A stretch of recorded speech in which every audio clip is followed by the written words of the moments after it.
Hello and welcome to the short Vort on Parsha's Korach, and that will hopefully be the last time we mention his name. The commentaries generally do not go and discuss Shevii, but we're going to do that, so this is your chance to show off a little bit perhaps.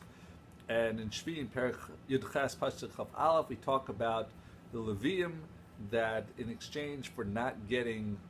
a 1/12th part of Eretz Yisrael,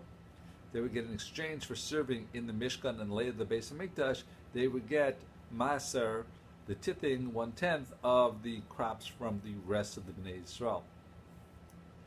So Rabbi Meir Simcha Dvinsk, the Meshach Chachma, as he's perhaps better known, comes up with an interesting analysis of what happens here. With the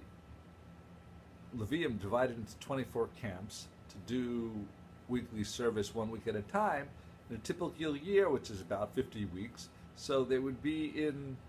each family or each mishmar would get 2 weeks that they do the service. And then it was further divided down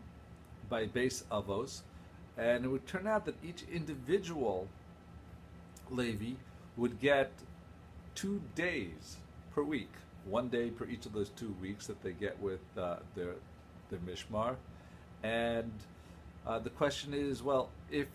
the reason why they were not working the land so that they could do service in the Mishkan, if each person is working only 2 days a year, or even if you want to call it 2 weeks, why couldn't the Leviim receive land and work the rest of the weeks, and then when they had to be in the Beis Hamikdash, they would work in the Beis Hamikdash or the Mishkan? The Meshach Chachma explains, this tells you what the real preparation was for service in the Beis Hamikdash and the Mishkan. It wasn't enough to just show up for your work, but throughout the rest of the year, the other 23-week rotations, 23 then 1, 23 and then 1 where they work,